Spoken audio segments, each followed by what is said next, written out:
Hi, my name is Jane. I'm a master's student in the Health Research Methodology program at McMaster University, and today I will be presenting the results of my master's thesis, which is a systematic review and meta-analysis of harms associated with inhaled cannabis for the treatment of chronic pain.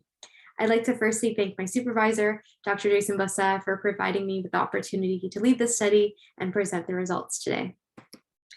Firstly, before I get into it, I would like to acknowledge that I'm presenting from the traditional territories of the Mississauga and the Haudenosaunee Nations and within the lands protected by the Dish with One Spoon Wampum Agreement.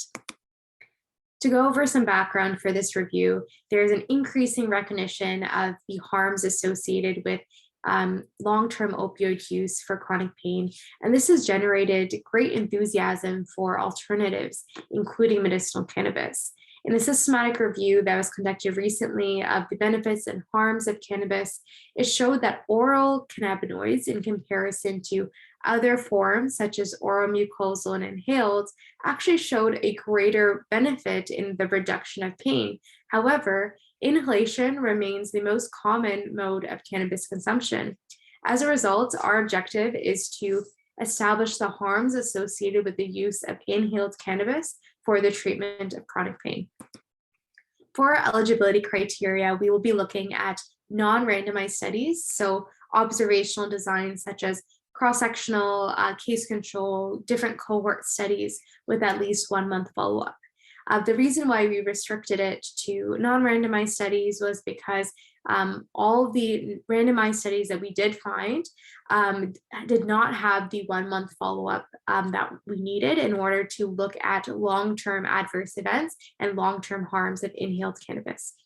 Secondly, we looked at both clinical and community populations that report medical and or recreational use of inhaled cannabis. The reason why we harnessed indirect evidence from community populations was to broaden our evidence further, because not a lot of studies focused only on medical users or chronic people with chronic pain. We also set a threshold for the percentage of inhaled cannabis, because many of these studies didn't have 100% inhaled cannabis or didn't report adverse events per the type of mode of administration for cannabis. So we dropped that threshold down to 85% to include more studies. For our outcomes, we focused on all patient-reported harms, defined specifically as indices of morbidity, mortality, or temporary or permanent impairment of physical or psychological body functions or structures, and or adverse events. Here's an overview of our methods. We started out with our protocol registration on the Open Science Framework at the DOI listed on the screen here, and our medical research librarian, Rachel Kuban, conducted systematic searches of databases in October of 2021. We conducted our screening in stages, so title and abstract, and then full text screening, and this was conducted independently and in duplicate. And we also did our quality assessment phase also in the same fashion in duplicate. And we had, we used risk of bias tools from the Clarity group at McMaster University. Then we moved forward to data analysis. We conducted random effects meta-analysis on our comparative studies. We were able to derive a risk difference for the adverse events we identified, and also had a 95% confidence interval that we reported for the pooled estimates as well. And for our non-comparative studies, we reported pooled prevalences with their associated 95% confidence intervals. From there, we assessed the certainty of the evidence using the grade approach, and this stage was also done independently and in duplicate. Here's an overview of our study selection process. We started with over 13,000 records in our search that were identified. Of these, just under 10,000 were found to be unique, and we conducted title and abstract screening for all of these. We had a great team of 12 reviewers in order to do this in a timely fashion. And after title and abstract screening, we found that 175 were potentially eligible, and we moved forward with our full text screening. Of these, 29 were found to be eligible and were included in our review. Here's a description of our studies. We included 29, as I mentioned, with nearly 175,000 adults included, with a median of 300 participants across these studies. So with the IQR of 80 to nearly 2,000 participants per study. Most of our studies, so 17 out of the 29, reported adverse events and harms among 100% inhaled cannabis. So the remaining studies had maybe 99%, 85%, 92%, and had a lesser degree, but most of them were 100%, which is good. 16 studies focused only on recreational cannabis users, so that's 53%, which is quite a lot. And 11 studies focused only on medicinal cannabis users, and 3 studies had a mixed population. Of the 11 medical studies, participants had cancer, chronic pain, fibromyalgia, HIV, IBD, and Parkinson's. Studies reported 145 unique adverse events, and of these, we were able to pool 29 of them. Looking forward to our quality assessment, using the risk of bias tools from the Clarity group, 7 studies were rated at low risk of bias with no concerns across all domains, and the remaining 22 studies were rated down for at least one domain for high risk of bias. And we presented the assessments using the RobVis software, and I have an example here, and this is our diagram for Cohort Studies. Looking at our non-comparative studies, we pooled 22 adverse events, and the prevalence ranged from 3% to 56.3%. And here's our part of our summary of findings table. I'll bring your attention to one of the outcomes here, which is fatigue. So we had 5 cohorts that reported fatigue across over 2,000 patients with a follow-up duration of 6 months, and the pooled prevalence was just under 40%. The certainty of evidence was moderate due to concerns of risk of bias. Our first study here, ABIRAM in 2021, was rated at low risk of bias, while the remaining studies had at least one domain that was rated at high risk of bias.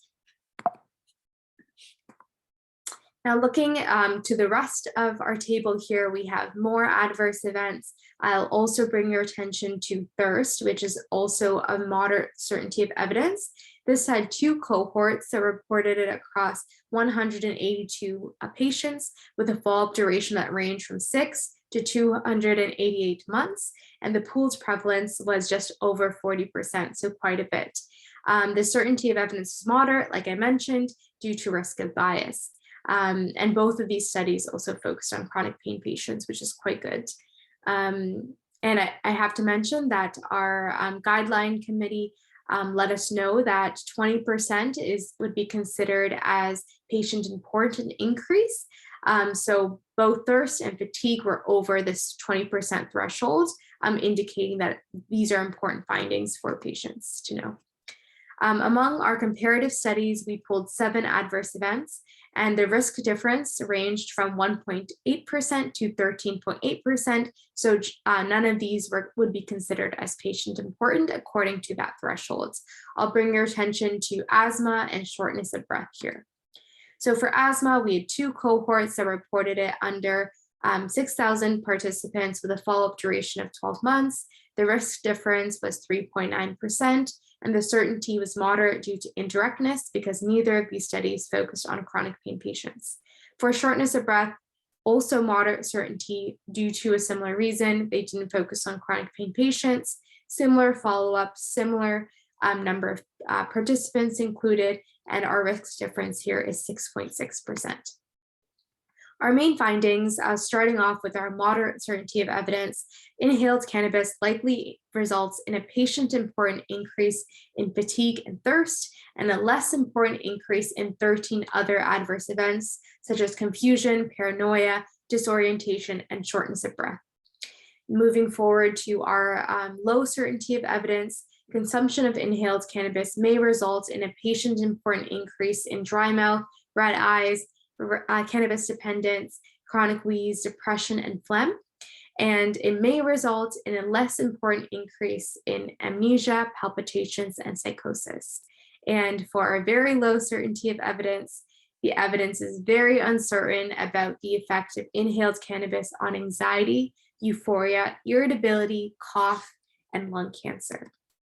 Some of our strengths are listed here. Firstly, the comprehensive search, explicit eligibility criteria, screening of studies in duplicate, the use of the grade approach, having input from that parallel guideline committee, also the inclusion of studies with a long duration of follow-up.